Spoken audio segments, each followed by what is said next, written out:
Hello, you wonderful people, and welcome to another episode of Super-Fanta-Fi. This being a show, we're talking about TV shows of the supernatural, fantasy, and/or science fictional genre. For today's episode, I'm going to talk about the season finale of The Passage. Obviously, this is going to be me talking about both episodes, but holy crap, was that a great finale. It took a lot of interesting directions I wasn't expecting, because basically episode 9, the way it ended off, I'm like, that in itself seemed like that could have been a season finale, and then episode 10 seemed like that could have been the start of a new season. But nevertheless, I'm not about to go on. I'll break that down as I progress through it. But man, it's kind of interesting kind of getting to see Amy's situation like right from the start. I mean, for one, we end up learning she apparently can see the future, so that's her super unique ability, which is kind of dope. It's like not only does she have that screaming ability, she also has that. I mean, to be fair, like we only saw her use it the one time, so maybe it's just kind of like the whole vampire thing of like how a lot of your stuff got enhanced. So like the moment she screamed, it just, because it was such raw, powerful emotion, it manifested like that. I'm assuming it seemed like that was a power she could potentially call upon again, but it just never happened again. But it does seem like she's able to see into the future and stuff like that, so that's one thing. Then things that Project Noah completely, shit the bed essentially, because now Sykes is trapped down there. They're trying to get away from the virals. It's kind of sad because like Lila's trying to get away and she gets bitten by Anthony, and I knew like you can see that Amy saw it too, so I'm surprised that didn't kind of affect her decision later on when it came to talking to Anthony, because it's like you bit Lila and kind of put her in a situation. But it's kind of interesting because there's a lot at Project Noah we never actually got to see the resolve of. Like, at least I don't think so. Like, I don't remember ever really seeing what happened to Gilder. I'm assuming he got killed in all that mess. I'm assuming, because very few people came out of Project Noah alive. I mean, to be fair, most of the people I think we saw that were dead were soldiers. But to be fair, there's probably other people that were dead too, essentially. So it is sad. It's kind of interesting because there was this moment between Shauna and Sykes that I thought was kind of neat, because it's like, okay, she didn't immediately kill Sykes, and she was even going as far as asking her, why did you, why were you so nice to me? Were you like that for the others? It's like, no, the others scared her. But when Sykes looked at Shauna and saw how smart she was and everything, and it's like, in a different time, in different life, we could have been friends. That's why. And Shauna's even kind of agreeing. She didn't really like the way, Tim wanted to approach the whole situation. It was a bit too much. And for a moment there, it did seem like there was a connection there brewing again of like, hey, maybe we can do something different. And I think maybe that conversation with Sykes might have been enough to kind of push Shauna to kind of want to potentially go about this very differently, It's sad that in the end, Sykes ended up sacrificing herself. She made sure that Brad got out with the cure, but the fact is she sacrificed herself. And it's almost kind of like it sucks because it didn't work out, because in the end, they didn't get buried alive, And everyone's kind of got to bear the weight of this, because the reason why Sykes did that was because it's like, for her, it's like, I'm the one that started this. I have to be the one to potentially end it. And it's just a shame that it all ended like that, because Clark was kind of like trying to make sure that she got out of this alive and everything, because he's trying to get everybody out of this. Because for him, it's like he kind of brought Brad, Amy, and Lila into this, and so he's trying to get them out of this. Lacey showing up at the last minute like that. I'm like, yo, what's going to happen with here? And lo and behold, Lacey putting vampires down to make sure that they stay dead, like all the people that return. Because for her, she believes that this is her path. She believes that Amy's going to be the one that kind of, essentially, that this is her story, and that, like, she's going to stick with Brad and Lila for now.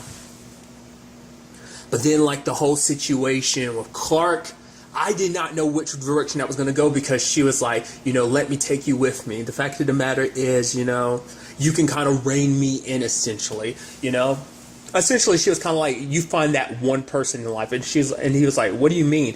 Essentially, I think it's like that one person you're supposed to connect with, that special connection with someone. You only feel it and find it once in your life. And I guess for her, she found it with Clark, which was so interesting. I guess it wasn't necessarily just to get back at Sykes. I think it was just simply because it's like,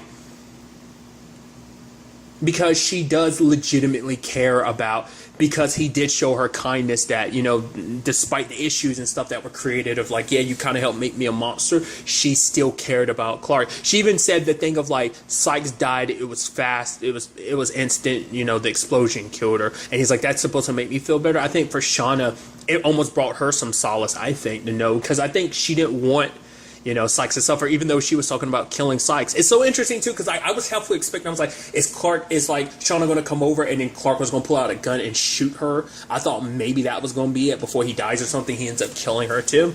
So there's that. But like I said, the way it ends is kind of like, yeah, the virus got out and it's like, oh, everything's ending. And it's like, wow, this is episode 9 and we're doing this? Because I was like, that felt like a season finale all on its own. But it's like, nope, there's one more step beyond that. And I thought, and it's such an interesting thing because it gets brought up during zombie shows and stuff like that. Obviously, you can't help but see like the resemblance between this and kind of like a zombie situation, because zombies, obviously a little more mindless and stuff like that, but I thought it was kind of interesting because it's like they have like that crazed, like infected feel of like a zombie, but like the brute strength of a vampire and stuff like that. It's also interesting because I didn't talk about the hard choice that Amy had to make. That even Anthony was like, oh, you have to be the one to make it. And it's like, why do I have to be the one to make it? Because there's a whole conversation like blowing the lab up. No one wanted to do that, in particular Clark, because it's like for him, this is, no, I can't, because it's like, Jonas wants to blow it up because it's like, hey, if you blow it up, you can somewhat redeem yourself, because it's like, hey, by ending all of this, it doesn't take away what you did, but at the very least, you can stop what you helped start. Tim tries to get Amy to stop it, but Amy, on the other hand, actually presses a switch because she knows Brad's down there and she doesn't want to kill Brad or Sykes. But for her, it's like, I don't have much of a choice. I have to.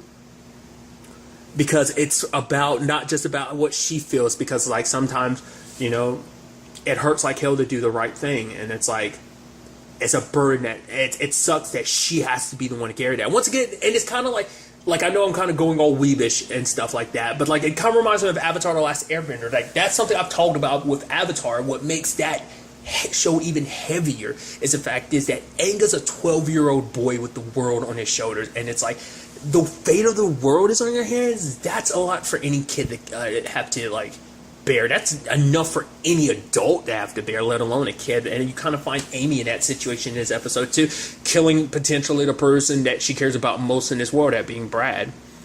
But what really surprised me was that kind of going into that whole zombie thing, we got 30 days later. I was like, geez. Like, apparently, like, at the beginning of the episode was like, yeah, there had been, like, 4 major cities that were taken down.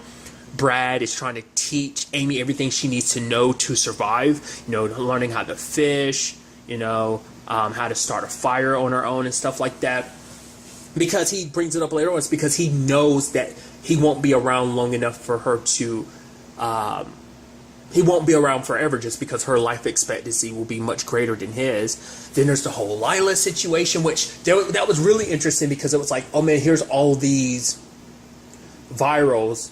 Oh, there's that one particular viral at the gas station, but he didn't attack her, and it's like, huh. And she surmised later on maybe something in the cure makes it so that they don't see her because like it ran directly for Brad. It completely ignored Lila, even though she's like right there in front of it. So it's like, maybe there's some truth to it. Maybe something inside of Lila did change, because she did want to go out and try and make a cure, but obviously with things kind of playing out the way they do later on in the episode, makes you go, it probably didn't work out the way she probably hoped it would potentially, because it's interesting, because it's almost like kind of like that thing of like The Walking Dead, of how like, oh, you smear walkers over you, they recognize you scent wise as one of them. So I'm thinking that's kind of where they were going for with that, potentially with the whole Lila thing. Like that's kind of a similar thing, but for her, she decided, oh, I need to leave, because the fact of the matter is we don't know if the CDC is ever coming, because they never did. Sadly, we end up finding out much later on that the CDC got taken care of, so there was never going to be anyone to come pick up the cure, because it's like I guess they got wiped out maybe like 3 weeks ago. I mean, to be fair, like things are kind of hectic.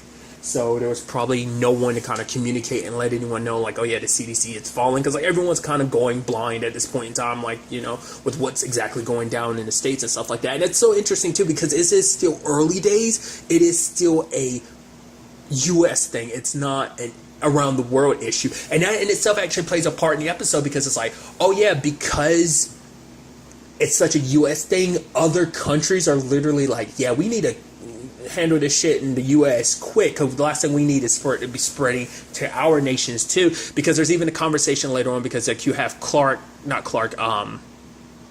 Jonas and Lacey, which I didn't expect that duo, but I thought that was kind of neat, because Lacey picked Jonas up, because it's like, oh, you want to take the easy way out? It's like, no, you don't get to die without, kind of facing what you've done. Dying essentially was kind of the easy way out, and it's like you've got to make up for your sins. You ended up help jumpstart this. You're gonna have to be the one that kind of helped things. And even later on, there was that dude that was like, "Oh, I'm surprised you're not in jail right now." It's like, well, the world's pretty much kind of falling apart, so I don't really think there's really a place for jails. I mean, to be fair, we saw that with the whole Clark situation of like, oh, there's people locked up in jails and stuff like that. I guess there has to be some semblance of the world still intact. Of like, if you're a criminal and a terrible person, we got to lock you up even with the apocalypse happening. So it's just kind of an interesting thing, which I'll get to that in a second. But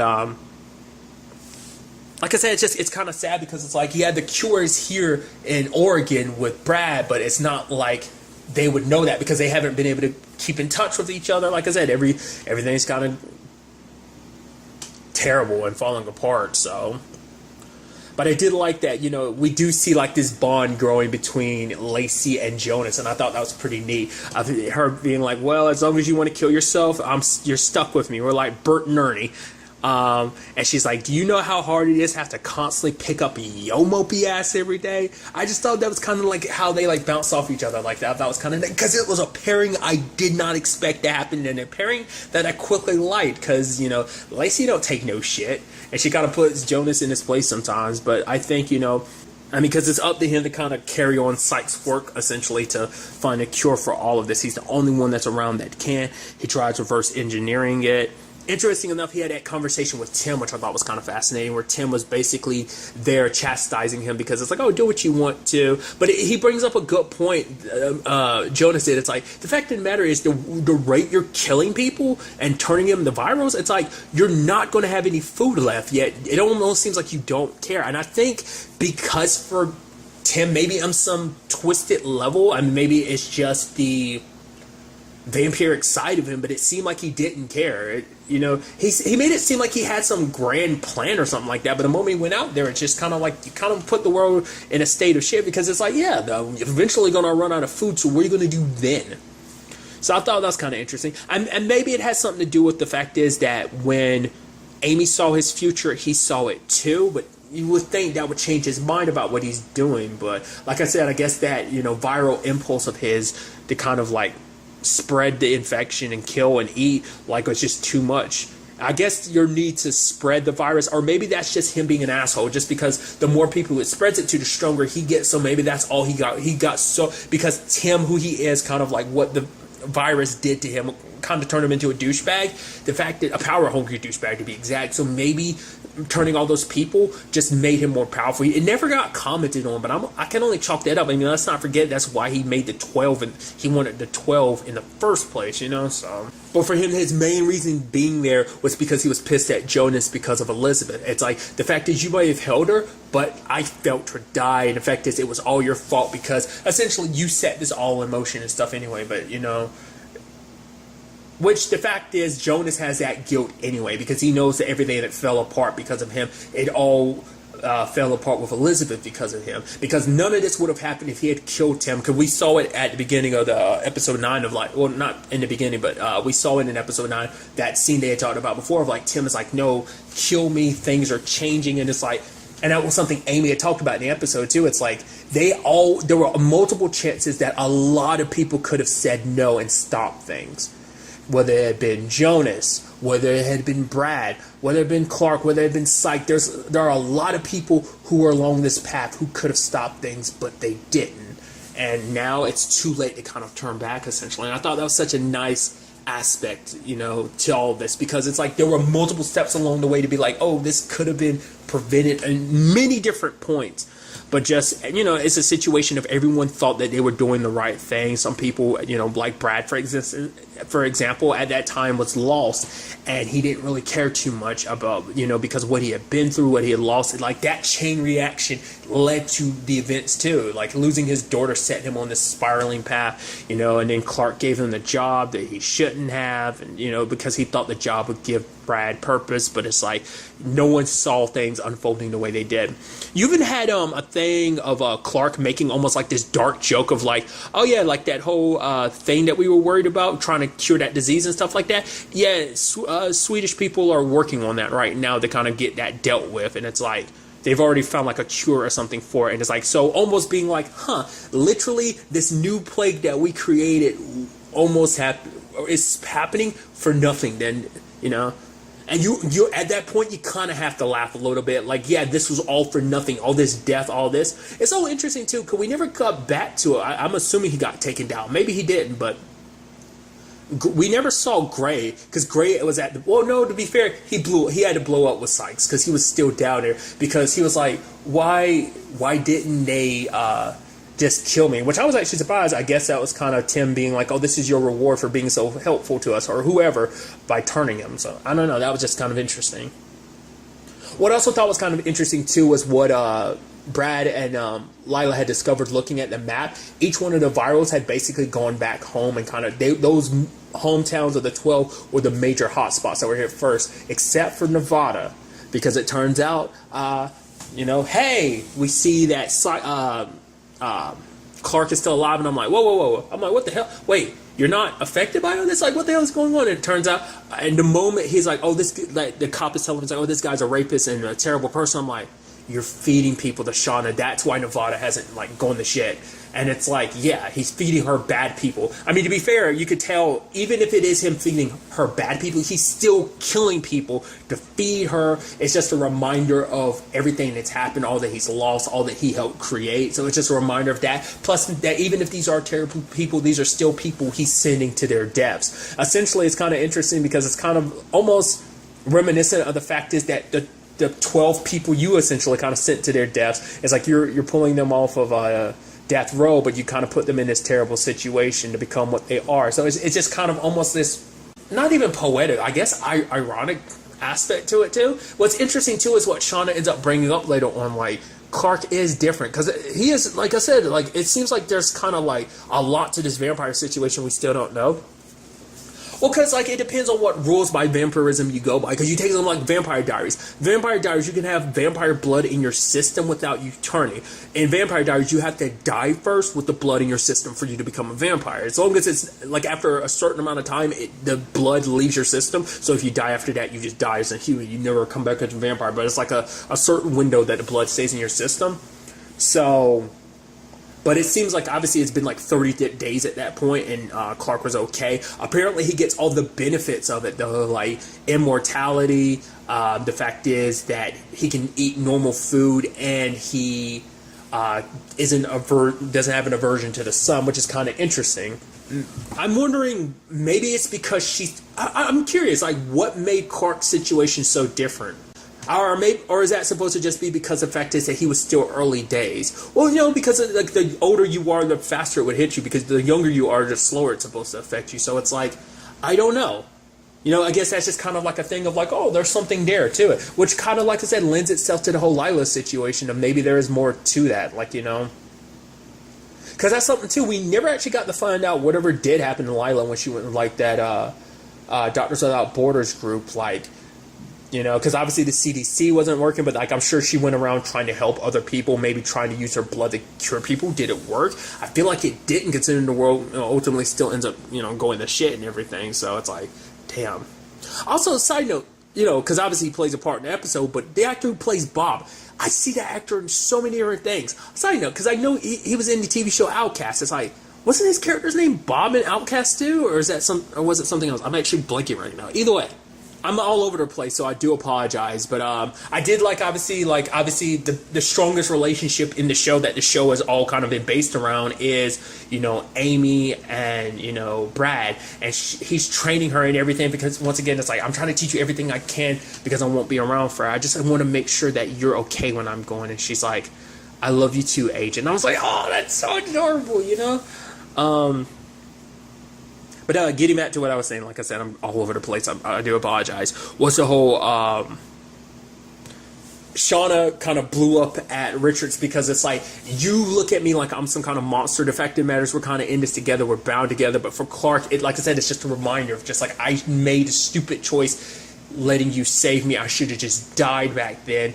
But once again, it's the whole thing. I'm like, oh, dying's a little too easy in certain regards, especially when this mess is kind of all your faults to a certain extent. So... But for, Shauna, it was like, you made me into this monster. You try to make it seem like you're still the good guy in this situation, but don't forget, I was a normal human girl before all this. And it's like, fine, I won't feed on any more people that you bring to me. Like, this, trust between us is over, this deal between us.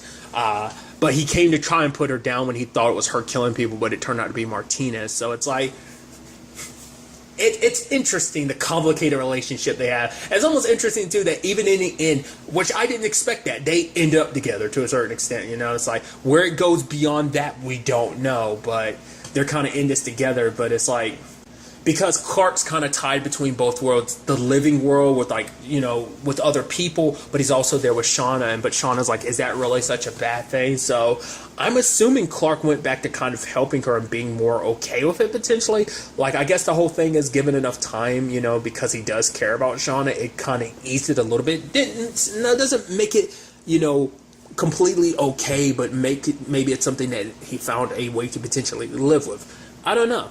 You have Tim doing what he did to Bob because he was trying to force Amy, because for Amy it was like, no, I'm not going to kill people. You've killed a whole bunch of people, but that's not going to be me. I'm going to be able to stay me. You've kind of completely lost yourself. But Brad ended up being the one that has to put Bob down. But, Brad ends up getting bit in the course of it all. And so Amy doesn't want the other two to kill him, so she kills two people for the first time. And scared that Brad would look at her like a monster, she injected him with the cure and left. And who knows what things would have been like, because the fact is, Brad has said it. He was like, I would never look at you like that. So I'm personally chalking it up to think that Brad probably went around looking for Amy for a while. And it's so interesting because obviously while this is all going down, like, the other countries nuke the U.S. But obviously when it's all said and done, it seems like it doesn't matter because the virus had already been so widespread. They're kind of like cockroaches. And I'm assuming that basically, because we skip to like 97 years in the future, and the fact is, I'm assuming because the last of humanity's pretty much been wiped. It's no longer just a U.S. thing; it's just a human thing. Like even with all those precautions, even with that happening, things still ended up the way they did. We had Jonas injecting himself because for him, it's like, I'm not going to die. Tim ended up surviving this, so I am too, because for him it's like, so we don't know whatever happened to him. Did he go viral? Like, did his cure work? Did he turn into a viral? Because there's at least 4 people running around at this point who are special. Obviously, Amy, Lila, well, 5. Jonas potentially, Brad potentially, and Clark potentially, of them being something else too, like Amy, so I don't know, but once again, their situations are different because it seems like Amy's the most vampiric of them all, but the others seem like maybe because they were given the cure early enough in the stages. And that's another thing too. It's like, is this kind of like a vampire? Well, what am I thinking of? Is it like a Van Helsing situation is what I should correctly say, where it's like once you're turned human, there's no going back to being a vampire. I'm curious, like with the cure in their veins, and I'm assuming it's going to be in their veins for the rest of their lives essentially. There's no going back to being a vampire potentially. I don't know. It's definitely going to be interesting, to know that. But also, like, I wasn't also expecting that either. I was like, oh, I guess we're just going to like be in a post. I didn't expect it to turn into a post-apocalyptic world too. Of like, oh yeah, and that the world's kind of, well, at least the U.S. in particular turned into a nuclear wasteland, and it's like, jeez, I didn't expect that like 97-year time skip. Well, there's part of me that was kind of like shocked that we got the time skip, but also that the fact is the time skip wasn't more time than I thought it would be. But nevertheless. But there's also the interesting part where Amy was kind of like, she kind of feels like if Brad had died, she would know. So I guess the cure allowed him to keep some of his immunity. Maybe he's still alive out there potentially because of that. Like I said, maybe him and Lila. I don't know. Maybe, at some point him and Lila met up again. You can only hope. I have no idea. Like I said, it's a crazy place to end off the series in that regard, season-wise at least. I have to check and see whether or not this is coming back for a second season, which I'm hoping it does. But it's just so interesting to pick that point. Because I think, if I like from the tiny bit I read about the summary of the book, essentially the entire book, the trilogy, because this is actually based on a trilogy, isn't it? Or is it one book? I don't remember. I think I remember it being based on a trilogy. But either way, like the whole thing is Amy's story. It's kind of like this is far in the future, and then she's going back and, retelling her story. So that's kind of the whole thing. Like, that's the perspective we kind of had from it.